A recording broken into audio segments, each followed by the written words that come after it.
I'm the developer of this beautiful game. Have you ever thought, I wish I could paint a wall and then watch it dry, but actually painting the wall is boring?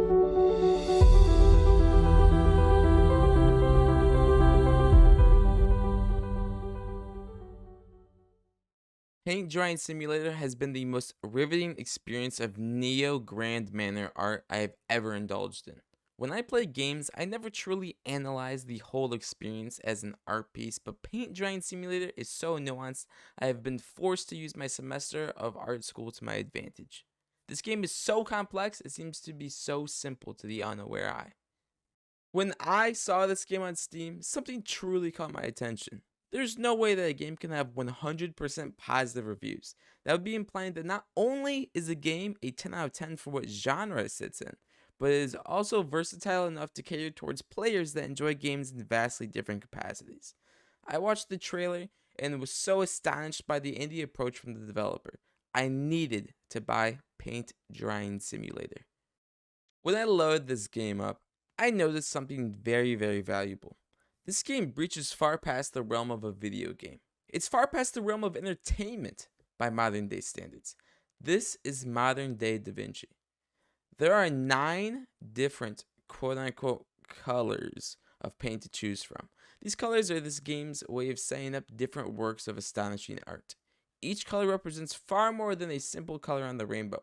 It's also crazy to think it takes 6 hours to experience each of the colors, and that it's not even enough time to truly analyze some of the colors given to us. I think it's important to do a deep dive of the surface of each different color.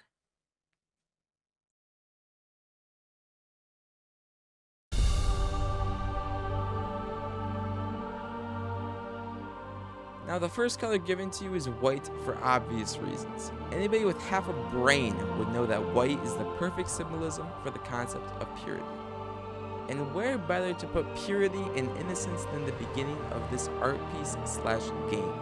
Since purity is such a strong concept in the first realm of color, it is easily recognized and is a truly great tutorial for new art critics slash people playing this video game. Not only is it a great tutorial, but it also symbolizes the innocence of the new art critics aspiring to approach the ninth and final color.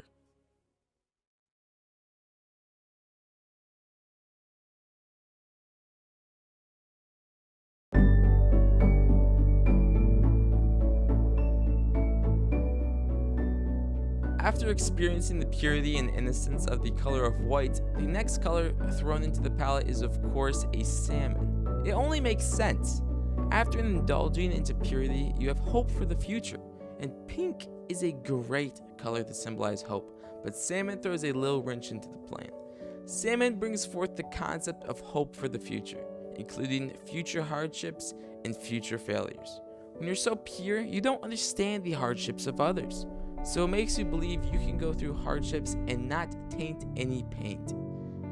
The second color is of course masterfully chosen, and at this point in the game, I knew the reviews were onto something.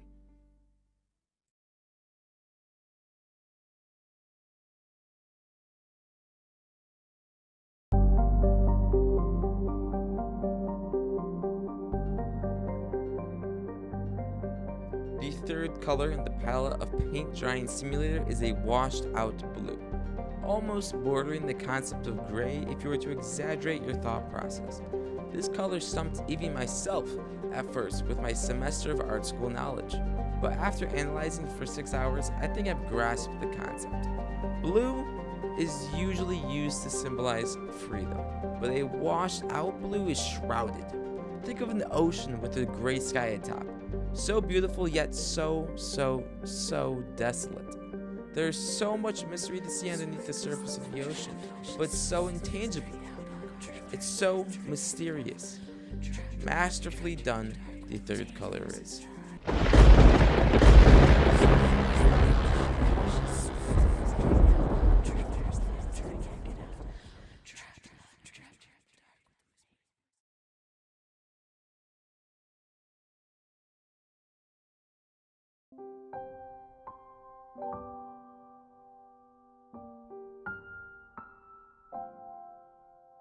After exploring the depths of the ocean and opening up many mysteries that revealed so much information, it was so hard to breach past the third color. But eventually, I was able to fall into the fourth color. Lilac is the fourth color, and of course, what better color to represent peace? I had to bring myself to peace after so many revelations. The mysteries of the ocean almost made me go insane, but lilac gripped me back into an open field of reality. I was at peace with the fourth color of Paint Drying Simulator.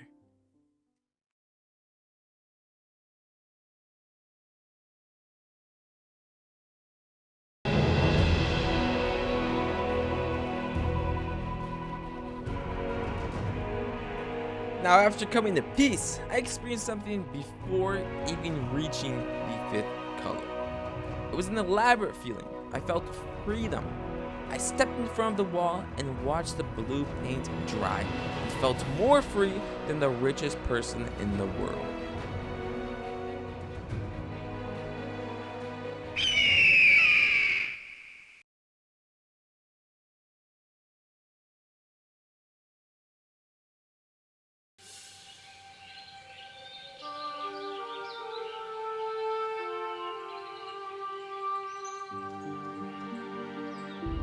The liberation of the fifth color blue was coursing through my veins after the fifth color. I was ready to spread some of the wealth of freedom, and what better way than with nature itself? Of course, the color that follows blue is green. It just makes sense. It's as smooth of a combination as peanut butter and jelly.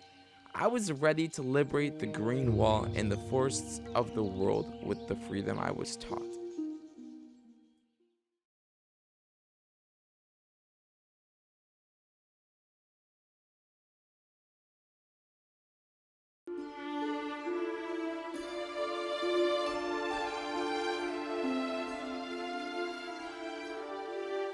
Nature has been freed.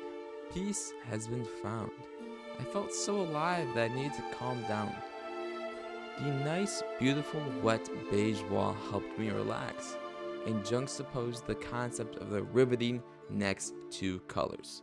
It did a great job giving me a sense of security just for it to be shut down in the future.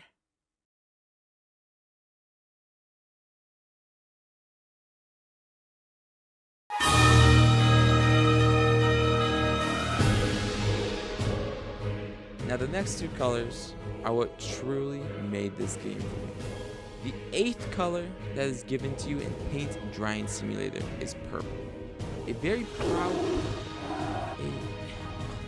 almost too proud purple. The essence of negative pride was shoved into my face after being so calm before the storm. I was so shocked, I fell out of my seat and didn't know what was happening. I felt like I was being thrown around my room and being kicked in my stomach. Why was pride so dangerous, I thought? Why would royalty attack me out of nowhere like this? I felt so trapped inside the building that I was painting. I felt like I was trying to peek out of the window, but the only glimpse of hope I could grasp onto was the flower on the outside of the windowsill. The wallpaper was atrocious, and I felt almost as if I was suffocating. I felt like I lost, like the game was over. How could I have? It was going so smooth. Did I do something wrong?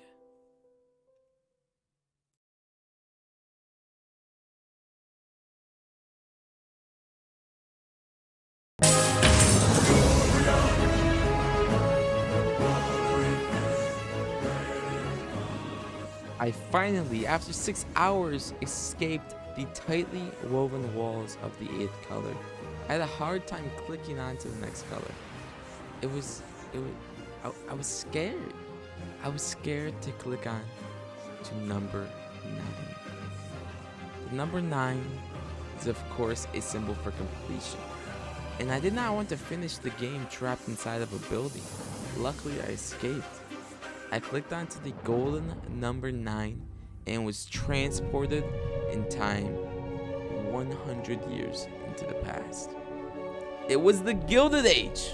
It appeared to be an economic boom. Golden walls glistening with a nice, beautiful flower aside. At first, it felt like that was it. I finished the game. Then I remembered how treacherous the inside of this building was. On the outside, it looked so beautiful, so perfect, so illustrious. But deep down, the building was crying. It was being torched. It was being used, tortured. It was an exposed worker, just to be a pawn in the master's work. I had to close my eyes on the ninth color to shield myself to the revelation of treachery. But eventually the pain was dry, and the game was over. 54 hours later, I think I've become a new person. The central theme of the game is to never judge a book by the cover, and that you can never understand somebody's struggles until you yourself have felt them.